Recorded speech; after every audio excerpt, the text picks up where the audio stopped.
Bom, gente, agora sim, eu quero cumprimentar para conversar conosco do outro lado da tela o advogado e cientista político Jorge Folena. Jorge Folena, bom dia.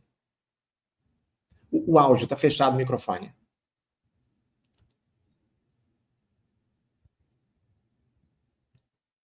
Opa, vamos lá, vai liberar, vai abrir, Abriu, ficava. Bom dia, Jorge. Bom dia, Anderson. Bom dia a todos os seus ouvintes aí, a tua sua audiência. Bom dia para todos, tá? Jorge, eu quero começar aqui agradecendo a tua presença aqui, e não só para conversar com a gente hoje, mas eu quero agradecer muito a tua presença no evento aí que comemorou os 30 anos, celebrou os 30 anos do Faixa Livre, no último dia 5, lá na Associação Brasileira de Imprensa, ABI. O Jorge marcou presença aqui, prestigiou o nosso evento, contou aí com uma série de figuras, comentaristas, inclusive históricos do nosso programa, espectadores, enfim, dirigentes sindicais. Com muita alegria a gente recebeu você lá na ABI, Jorge. Obrigado pela tua presença e pelo apoio que você nos deu ao longo de 2024 aqui no programa, viu? Anderson, eu que agradeço. Vou te dizer uma coisa. Eu já acompanho Faixa Livre há décadas, e tenho uma honra muito grande lá de trás, né? Me lembro que tive a felicidade em 2007, o Faixa Livre ajudar na divulgação de um livro que eu lancei, né, que era um Brasil dos Brasileiros, que tratava da questão exatamente da moradia no Brasil, das transformações políticas que poderiam ter no país. Então, eu me sinto muito à vontade aqui com vocês do Faixa Livre, porque eu faço parte também dessa comunidade já há décadas. Desde a época que a PET era patrocinadora, né, tinha aquele debate da questão do petróleo, né, me interessei muito, porque o Faixa Livre tinha uma veia muito forte na área da soberania e do desenvolvimento. Então, que você está levando adiante esse projeto. Parabéns pelo trabalho que você tem feito, parabéns lá pelo evento do dia 5, para toda a sua equipe, sabe? É um trabalho realmente, de ter muita disposição, muita determinação. Então, é assim que nós vamos construindo um Brasil, com consciência, para levar a transformação. Eu que agradeço as palavras, Jorge. Você faz parte dessa construção, acima de tudo, não só como espectador do nosso programa, mas também como comentarista aqui, abrilhantando os nossos programas diariamente. Quero agradecer, Jorge, e já começar aqui a fazer a discussão, né? Porque a gente tem um tema que talvez seja um dos principais aí desse ano de 2024, que ocorreu no último sábado. Eu me refiro, obviamente, à prisão do general Walter Braga Neto pela Polícia Federal, no âmbito da Operação Lucas 12-2. O militar foi preso com autorização do ministro Alexandre de Moraes, acusado de tentar obstruir a justiça e ter acesso a informações privilegiadas da delação premiada do coronel Mauro Cid. Ele está preso preventivamente, ou seja, sem data para sair lá no comando da 1ª Divisão do Exército aqui no Rio de Janeiro. Falei, sem me alongar demais aqui nessa introdução, porque o tema tem sido discutido à exaustão nesses últimos dias aqui no nosso país, todo mundo sabe dos detalhes dessa prisão, mas eu queria ouvir logo a tua opinião sobre essa ordem propriamente dita de prisão contra o general 4 estrelas, o que ela representa nesse processo de ataques à democracia burguesa que foram praticados aí pelo bolsonarismo ao longo dos últimos anos.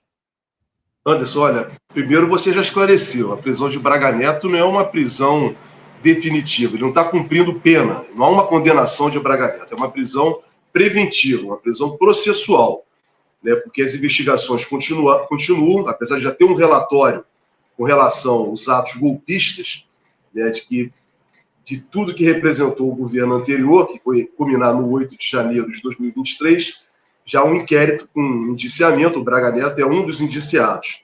E essa investigação agora ela prossegue por um outro lado, que é um lado que eu considero importantíssimo, é apurar quem são os financiadores. Os financiadores, empresários, se tem partido político envolvido, quem foi que financiou toda essa conspiração contra a democracia no Brasil. Então, para deixar claro, você já ressaltou isso, né, o Braga Neto não está condenado. O Braga Neto está cumprindo uma prisão preventiva, né, diante do que a própria Polícia Federal já se imaginava isso, né, que ele poderia criar dificuldades no curso da investigação. Então, para que ele não crie dificuldades, não crie obstrução à investigação, a Polícia Federal achou pertinente requerer a prisão preventiva dele. Teve o aval do Ministério Público Federal e também o deferimento por parte da autoridade judicial, que no caso é o relator dos inquéritos que tramitam, né, no Supremo Tribunal Federal, o ministro Alexandre de Moraes. Então, é isso que nós temos. Então, essa discussão toda que Braga Neto tem que ir para o presídio, tal, isso aí, sinceramente, é uma discussão, para mim, colateral. O importante é ele estar afastado para não dificultar as investigações que estão em curso com relação aos financiadores de tudo isso que aconteceu.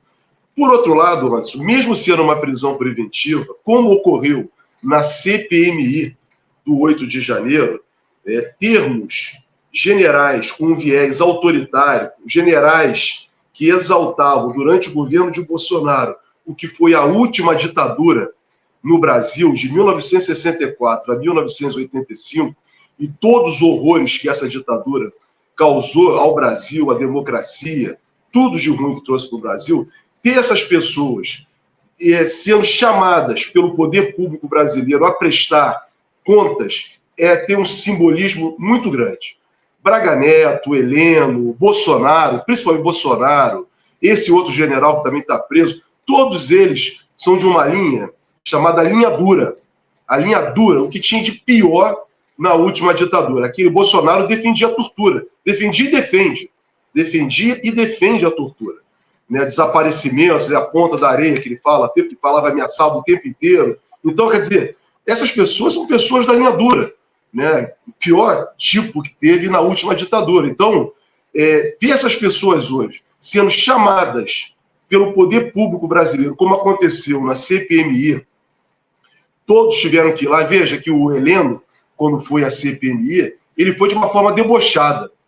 Ele foi de uma forma debochada, achou que não iria acontecer absolutamente nada com ele, que as Forças Armadas iriam se impor, e agora o que nós estamos vendo é que ele foi indiciado, ele está indiciado criminalmente, ele que falava tanto, batia no peito para dizer, se gritar pega ladrão, não fica um, meu irmão, agora está caladinho, desapareceu, mergulhou, ele está escondido, está na superfície dele, Então, você ter essas pessoas... Não estamos fazendo aqui, Anderson, um juízo de condenação ainda. Sim. Mas pessoas que, infelizmente, defenderam o que tinha de pior da última ditadura dentro da atual ordem instituída a partir da Constituição de 1988. Então, eles afrontaram essa ordem. Não só o que está sendo investigado e o que poderá levar ao processamento deles, que era uma ordem autoritária, uma ordem que atentasse revogar a Constituição de 88 e introduzir uma ditadura no Brasil. Esse era o objetivo, é isso que está sendo investigado. Ver essas pessoas agora respondendo é muito importante para a democracia. Tem um efeito pedagógico muito grande. Daí, Anderson, a necessidade das autoridades do Brasil, aí não me refiro a governo, isso não é uma ação de governo, porque o ataque que foi dirigido foi contra a Constituição, contra a ordem institucional. Então, os poderes do Estado brasileiro, os poderes da República, deveriam utilizar essa situação para mostrar para o país o que foi a última ditadura e o que não deva mais ocorrer. Esse general, eu assisti algumas entrevistas dele anteriormente, naquele período entre 30 de outubro de 2022 até 8 de janeiro, até essa posse do presidente Lula e do Alckmin. Eu já vi ele falar algumas vezes, eu assisti. Ninguém me contou, eu vi. Ele dizia, olha, vocês vão ter notícias em breve de coisas boas. Isso ele falando lá no Palácio da Alvorada, no cercadinho lá do Palácio da Alvorada. Então, quer dizer, são pessoas, Anderson, que não tinham compromisso, não têm, na verdade, compromisso com a democracia.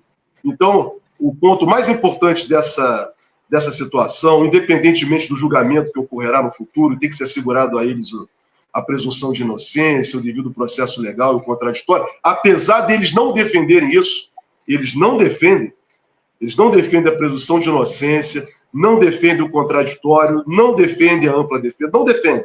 Tanto é que eles condenavam, chamavam o presidente Lula de ladrão. Essa era a referência deles, inclusive nos diálogos entre eles, o ladrão. Então, quer dizer, faziam julgamentos sumários. Nós não vamos fazer isso. A sociedade brasileira não fará isso com eles. Vai ser assegurado a eles o devido processo legal, o contraditório, mas os poderes da República devem utilizar essa situação para orientar o Brasil, e principalmente a juventude. Porque a juventude hoje não tem noção do que ocorreu no passado, porque o serviço de desinformação promovido pela extrema-direita, por pessoas desse calibre, como do general e muitos outros, né, com ABINs paralelas, é reescrever de uma forma indevida a história. Então, é importante, então, isso ficar claro para a sociedade brasileira. Agora, Folena, eu queria trazer aqui um contraponto, porque você já deixou claro aqui para a gente que, na tua avaliação, essa prisão do Braga Neto era necessária diante do que surgiu aí nas investigações. No entanto, o jurista e desembargador aposentado Walter Maierovitch, ele questionou essa decisão do ministro Alexandre de Moraes. Segundo Maierovitch, essa decisão ela se baseou em presunções de que o general teria tentado interferir nas investigações, de que não haveria nada de muito concreto que justificasse essa prisão cautelar, mesmo que o próprio Maierovitch classifique o Braga Neto como golpista, antidemocrático e autoritário. Eu queria uma análise, uma avaliação tua a respeito dessa posição diferente aí do Walter Maierovitch em relação à prisão do Braga Neto. Você vê materialidade suficiente para que pudesse ser considerada essa obstrução de justiça do general? Anderson, olha só, eu li com tranquilidade as 22 páginas do requerimento formulado pela Polícia Federal. Esse, para mim, é o ponto mais importante. Por quê? A Polícia Federal que eu até comentei isso bem antes, 2 semanas antes, eu tinha comentado, alguém me perguntou, Folena, você acha que o Braga Neto tem que ser preso? Assim que foi concluído o relatório. E eu disse, olha, quem vai saber é a Polícia Federal. Por que a Polícia Federal? Porque ela que está fazendo a investigação. Ela que vai saber se tem elementos, né, do Braga Neto que possa estar dificultando a investigação, que é uma das justificativas para a prisão preventiva, para justificar uma prisão preventiva. Depois do relatório entregue pela Polícia Federal, eles constataram isso, constataram a interferência do Braga Neto, algo que não era novo, já tinha ocorrido lá atrás, mas depois da entrega do relatório, isso se intensificou. A necessidade do Braga Neto de ter acesso à colaboração premiada de Mauro Cid. Esse é o ponto central. Porque a colaboração de Mauro Cid não foi tirado o sigilo ainda, e nem pode ser tirado o sigilo. Só vai poder cair o sigilo depois que for proposta a ação penal. Aí sim, aí que vai cair para que as defesas possam, né, apresentar suas argumentações, suas contra-argumentações com relação ao que o Mauro Cid apresentou. Por hora, está em sigilo. Mas por que o Braga Neto, segundo a Polícia Federal, e no relatório, no requerimento dela, está muito bem demonstrado, é que o Braga Neto ficou preocupado em querer saber a questão do financiamento. Esse é o ponto. O Mauro Cid, depois do relatório, ele foi entregue o relatório da Polícia Federal ao Supremo Tribunal Federal, que encaminhou para a Procuradoria-Geral da República para analisar se vai propor ou não ação penal, relatório concluído da Polícia Federal, em que o Braga Neto foi indiciado, o Mauro Cid foi chamado para comparecer no Supremo Tribunal Federal, porque a Polícia Federal, diante do relatório, apontou inconsistências na colaboração do Mauro Cid. Então precisava saber se aquela colaboração iria ser revogada ou não. Então foi marcada uma audiência, agora, uma semana anterior. Esse requerimento da Polícia Federal, antes, vai ficar bem datado, ele é do dia 9 de dezembro, ou seja, segunda-feira passada. Uhum. Hoje nós estamos, para quem está nos acompanhando agora, e venha nos acompanhar no futuro, hoje é dia 17. Isso. 17. Então, o requerimento da Polícia Federal com pedido de prisão preventiva do general Braga Neto é do dia 9. E só foi cumprido no dia 15.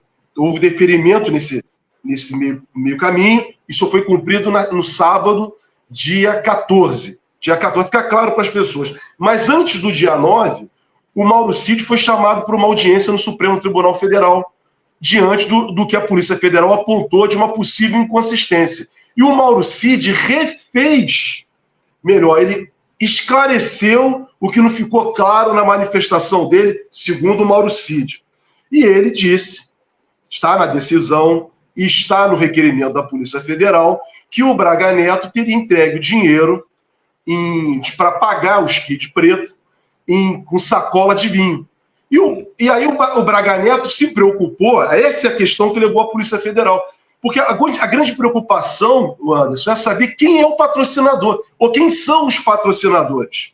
Descobriu-se, por exemplo, um desses planos na mesa do assessor do Braga Neto dentro do Partido Liberal, dentro do partido do Valdemar da Braga Neto. Então a polícia tem que saber quem financiou isso. De onde saiu esse dinheiro? Estão dizendo que é do agronegócio. Estão dizendo. Só a polícia, com a investigação, é que poderá chegar à conclusão se houve financiadores ou não. Também pode. Né? Pode ter saído do bolso do Braga Neto. Vamos colocar isso. Mas a polícia tem que investigar. Então, diante dessa movimentação do Braga Neto, preocupado em saber, né, tentar descobrir o que aconteceu, e ele ficou preocupado, isso realmente preocupa, Anderson. Por que preocupa? Isso para mim é muito grave. Por quê? Nós estamos falando de financiamento de mercenários. Apesar desses agentes serem agentes que prestam serviço para o Estado brasileiro, se houve pagamento por fora para eles, era pagamento, para meu juízo, eu defino como pagamento para mercenários, para conspirar contra o Estado Democrático de Direito, inclusive para uma ação que poderia levar à morte do presidente eleito e do vice-presidente eleito de um ministro do Supremo Tribunal Federal. Então isso é muito sério. Por isso que o Braga Neto se mexeu. Então, o Anderson, a justificativa dessa prisão preventiva, a meu sentir, tem uma base contemporânea, atual, recente, não é anterior, é recente e muito preocupante. Porque o Braga Neto solto e tentando esconder, se por acaso, não estou afirmando que ele ia esconder, mas ele poderia tentar, de repente, o direito dele. É um direito de um indiciado, de qualquer pessoa incriminada, de tentar se desfazer das provas existentes. Então a polícia resolveu pedir a prisão preventiva dele. Então, juridicamente, eu entendo que há uma base fática, probatória, que justifica essa prisão preventiva. Ele não está condenado. Essa prisão está dentro do que prevê o Código de Processo Penal. Agora, Folene, eu queria trazer aqui para a nossa discussão uma minúcia que eu vejo muito pouco sendo discutida ao longo desses últimos tempos, que diz respeito à própria prisão do Braga Neto. O fato dele estar detido no comando da 1ª Divisão do Exército, lá na Vila Militar, aqui no Rio de Janeiro, cercado por seus pares, trocando informação lá com os militares, enfim, algo que deve ser considerado normal, enfim. O Braga Neto não deveria estar isolado dos militares para evitar essa troca de informações, Folene? Anderson, olha só, quem definiu o local da prisão dele foi a autoridade judiciária. No caso, o ministro Alexandre de Moraes.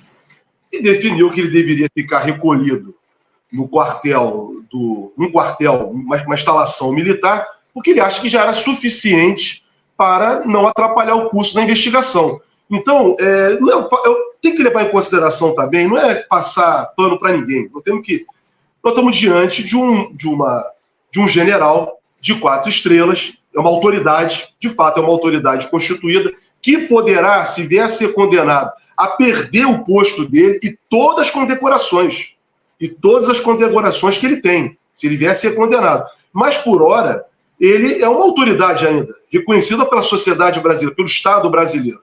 Então, quem vai saber se aquele local que ele está é propício ou não para não atrapalhar o curso da investigação é a polícia e a autoridade judiciária, que no caso é o ministro Alexandre de Moraes. Eles estão achando que o local é suficiente, então essa prisão só tem esse objetivo, é impedir que o Braga Neto crie dificuldades na investigação. Ele não está condenado ainda, ao contrário do que muitas pessoas têm colocado. O fato da prisão preventiva por si só, é aquilo que eu volto a dizer para você, tem um simbolismo muito grande. Politicamente, quando se imaginou no Brasil que uma autoridade dessa envergadura, né, seria preso. E agora foi preso, estão sendo presos, já tem um outro general preso, né, há indiciamento de diversos generais, de comandante militar, no caso comandante da Marinha, e todos pelo encaminhamento das provas,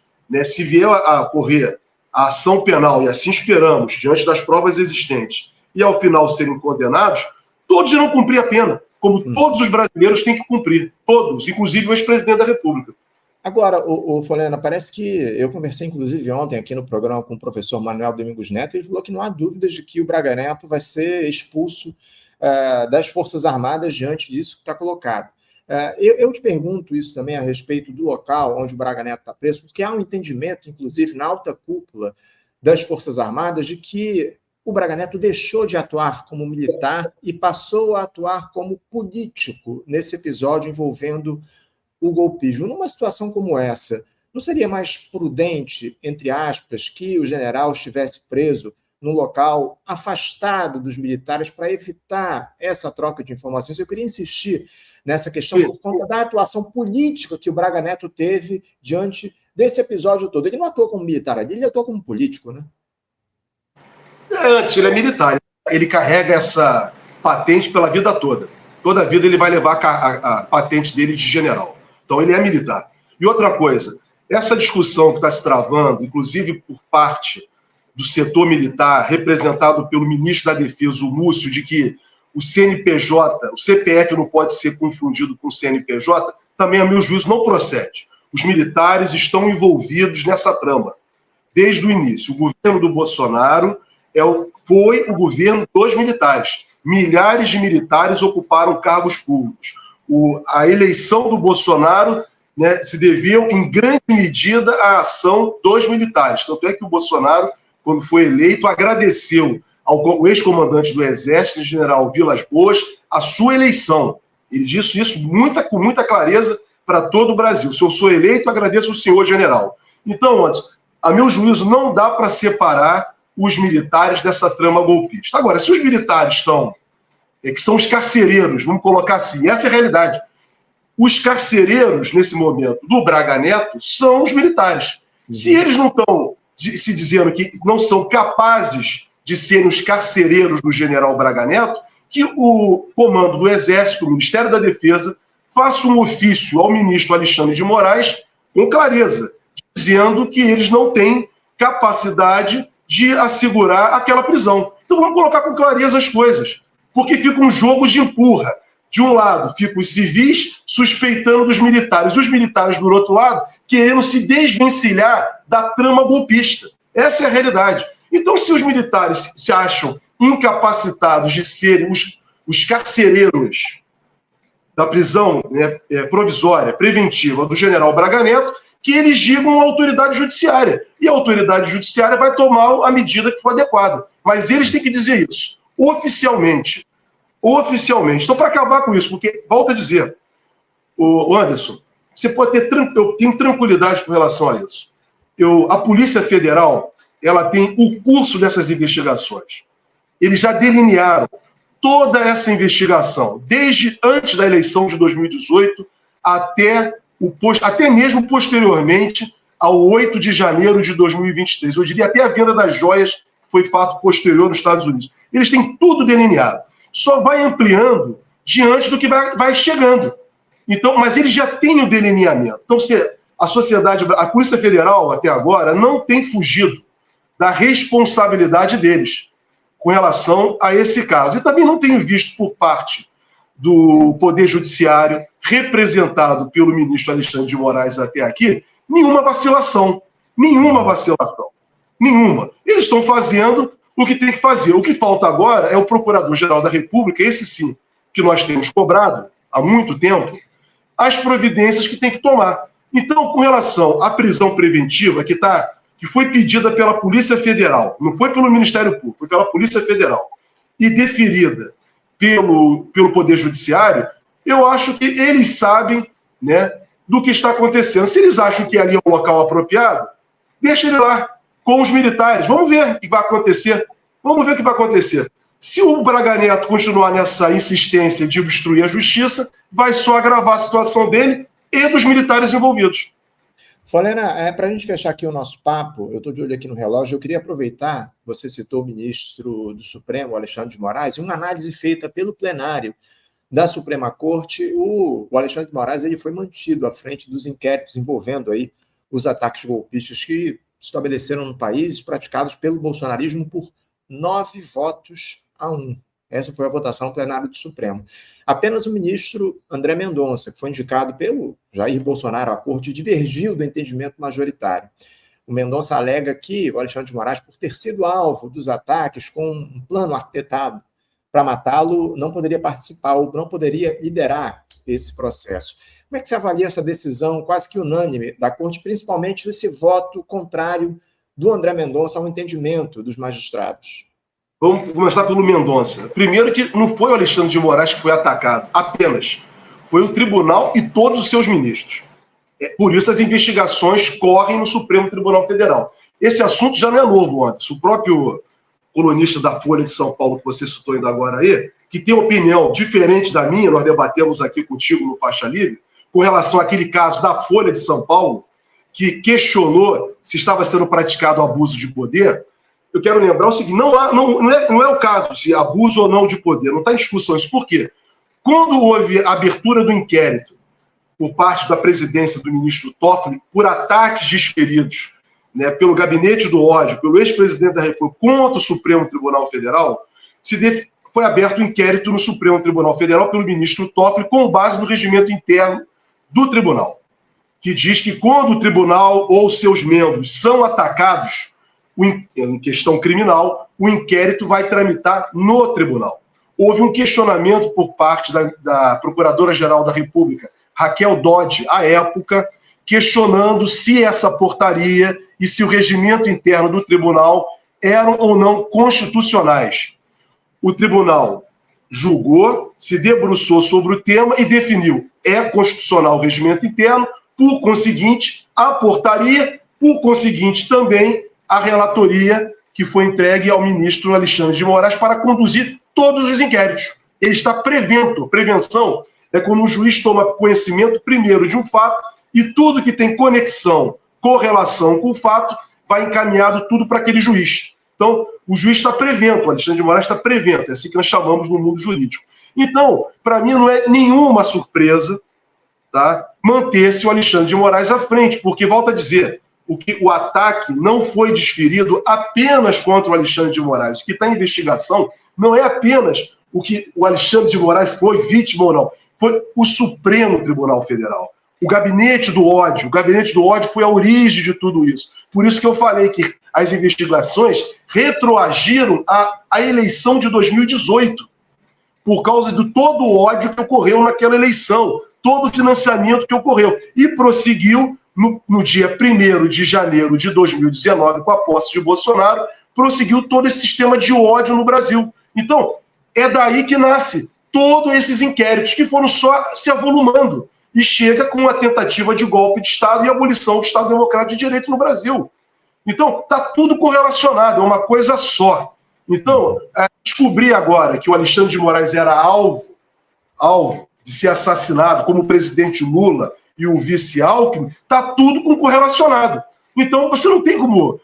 teria que tornar os 11 ministros do Supremo Tribunal Federal suspeitos.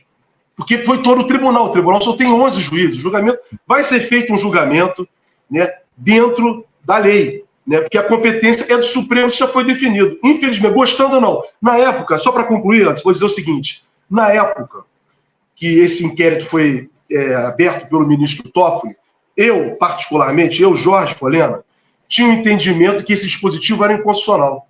Tem. Porém, depois do julgamento do tribunal, nós temos que aceitar aquele julgamento. Ou não, a gente pode estar discutindo o julgamento o tempo inteiro. Isso também é um direito, todos nós temos.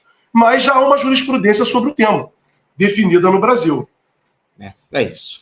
Jorge, eu quero agradecer a tua presença aqui com a gente nesta terça-feira no Faixa Livre. Obrigado pela tua participação e pelo apoio que você nos deu aí ao longo de todo esse ano de 2024, todas as entrevistas que você nos concedeu aqui no Faixa Livre. Espero que no próximo ano a gente esteja junto aqui na análise das questões importantes relativas ao judiciário brasileiro. Uma honra contar com a tua participação aqui como comentarista do nosso programa. Obrigado pela tua presença novamente e boas festas para você, viu? Obrigado, Anderson. Boas festas para todos aí, tá? Você, a sua equipe, todos os ouvintes. Para todos. Um ano de 2025 melhor e sempre com resistência. Resistindo sempre. É isso, assim seja. Um abraço forte, Jorge. Até a próxima.